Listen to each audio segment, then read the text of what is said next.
Egypt's famous pharaoh. Pharaoh Ramses II, also written Ramesses II, came to power during Egypt's Golden Age, a period of about 500 years, 1550 to 1080 BC, known as the New Kingdom.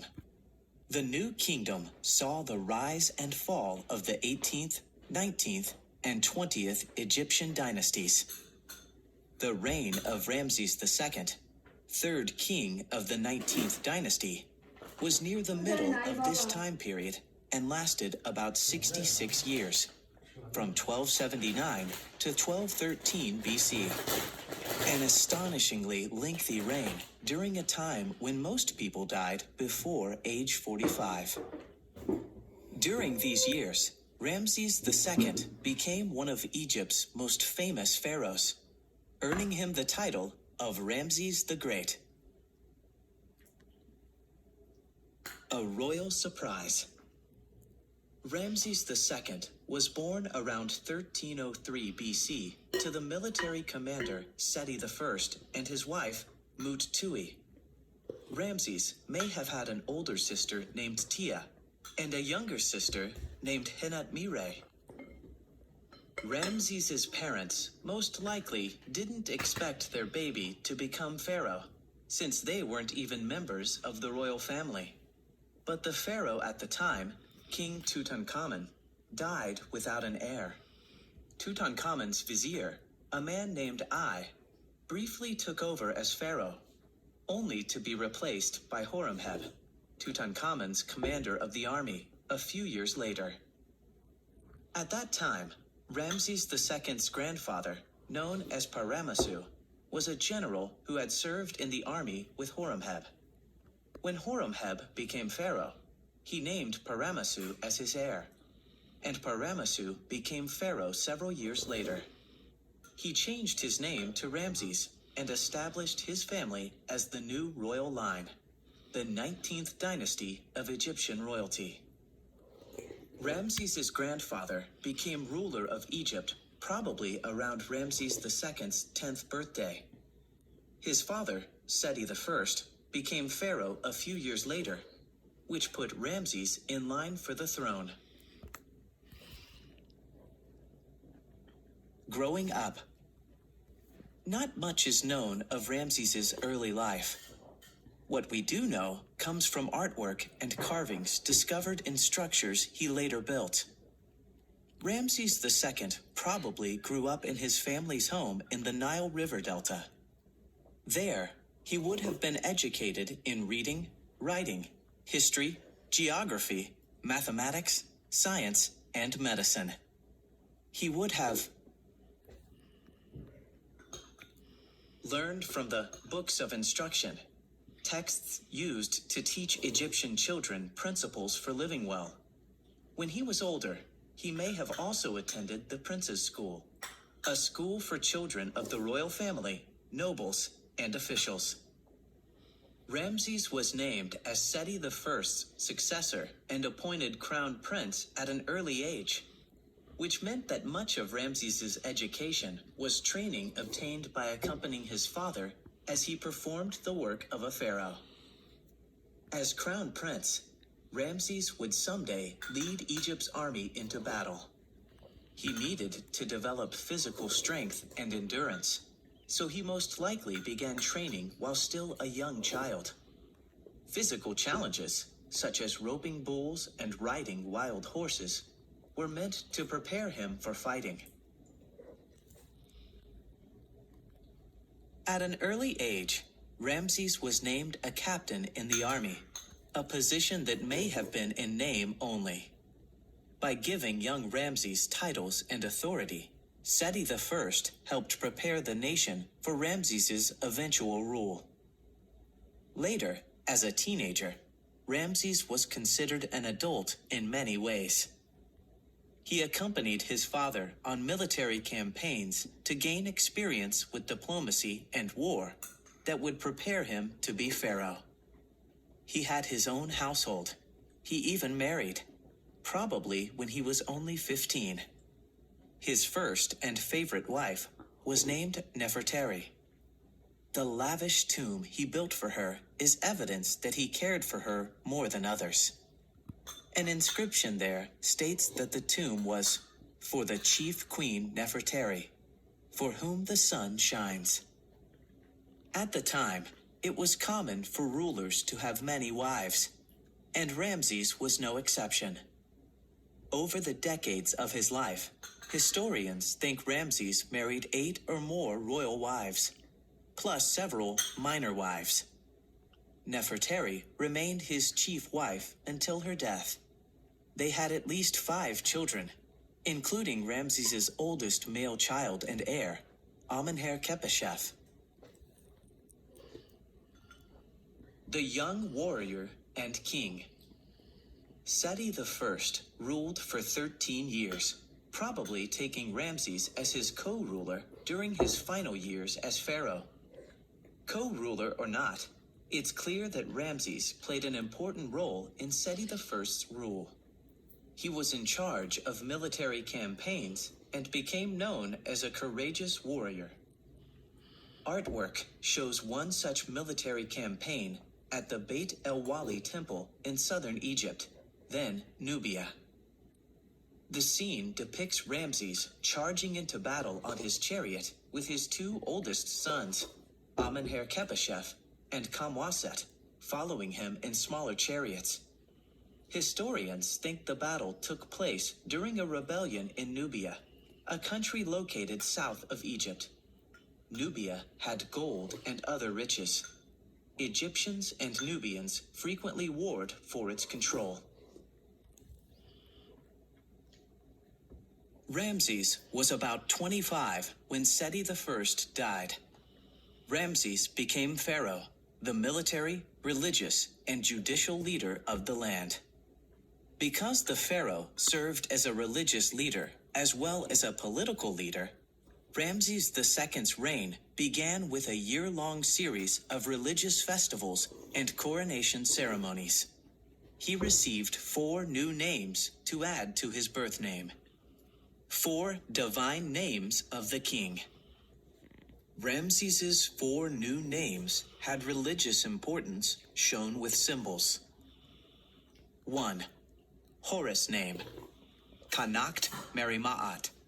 Horus was the god of kingship. 2. Nebti name. Mekamet Wafkasut.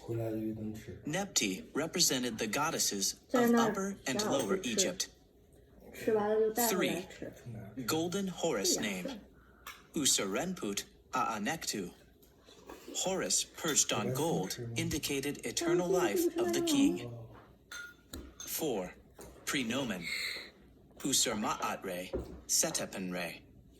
This represented the king ruling Upper and Lower Egypt. Egyptians believed new names showed that the pharaoh had the protection of the gods and was himself divine. Early in his reign, Ramses restarted work on several architectural projects his father had commissioned. Seti I had ordered stoneworkers and artisans to build an immense religious hall at Karnak, containing 134 columns, each at least 21 meters. 69 feet high. Walls were painstakingly decorated with raised relief, also known as bas-relief, a process in which a scene's background is carved away, leaving behind raised images. Soon, Ramses directed his workers to start using a faster technique known as sunk relief, carving images directly into the stone rather than removing the background. He doubled the previous rate of temple building and ended up building more temples than any other pharaoh in ancient Egypt. Ramses II ordered important construction during his life. Among the most impressive are his mortuary temple, known as the Ramesseum, in Thebes, and a beautiful temple at Abu Simbel to honor his beloved Nefertari. Ramses II also commissioned a new capital city to take the place of Memphis, which served as capital during the Old Kingdom period, 2649 to 2150 BC, and Thebes, the capital and religious center of New Kingdom Egypt, 1550 to 1070 BC. He named the new city Pyramesse, which could be loosely translated as Ramsesopolis. Located in the far north of Egypt, it covered 18 square kilometers, 7 square miles. The new capital allowed Ramses to keep closer track of Egypt's long-standing enemies, the Hittites, who lived east of Egypt in a region that is now Syria. Battles. Prior to the 19th dynasty, Hittite forces to the east had taken over some of Egypt's territory. Seti I had begun to re-establish Egypt's power by planning to retake some of this land. But the Hittites decided to test the mettle of Egypt's new king when Ramses took the throne. They attacked and recaptured the city of Kadesh, which was important because of its position on the region's primary trade route along the Orontes River. At first, Ramses successfully battled the Hittites and reclaimed many small provinces taken by them. Some were areas his father was unsuccessful at reclaiming. Then, in the 5th year of his reign, Ramses led an immense force, about 20,000 soldiers and 2,000 chariots, to retake Kadesh. The Battle of Kadesh has become one of the most famous events from Ramses II's reign. The attack by the Hittites was the first recorded military ambush.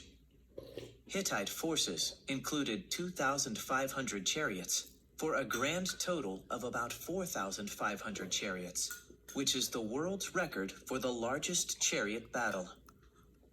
Ramses had the story of the battle inscribed on pylons and temple walls all across Egypt and Nubia.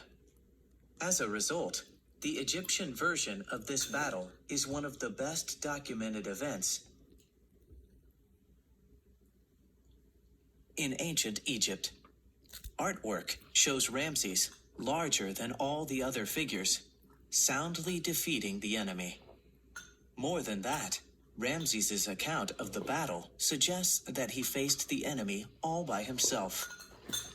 However, some of the Kadesh battle scenes are unusual because, unlike most battle scenes, which tended to show the pharaoh's enemies collapsing in fear or death, illustrations of the Battle of Kadesh show Ramses surrounded by a powerful Hittite army made up of many soldiers with weapons, horses, and chariots. They show the Hittite army as equal adversaries. Why would Ramses have the battle illustrated in such a different style? The answer, it turns out, is because it wasn't quite the victory that Ramses wanted people to think it was. In fact, Ramses was nearly killed, and the battle itself was more a draw than a clear Egyptian victory. The true story, pieced together from both the Egyptian and Hittite records of the battle, seems to be more complex than Ramses II's official version. Scholars believe that Ramses's army separated as they approached the city. Ramses traveled with the front division, the army of Ammon, while one division followed about a day's journey behind, and another, experts think, circled around to attack the city from the other direction. After Ramses was led to believe, likely by spies, that the Hittites were many miles away, he soon learned that they were dangerously close and preparing to attack. Ramses sent word to his other divisions, but the Hittite ambush overran his would-be reinforcements. The Hittites then charged Ramses and his much smaller force. According to Ramses, he held off the enemy single-handedly, while the rest of his army fled. But other records tell us that an elite division of Ramses's army, called the Ne'arim, arrived just in time to save the pharaoh. The two sides declared a truce after heavy losses on both sides, and Ramses withdrew his forces back to Egypt.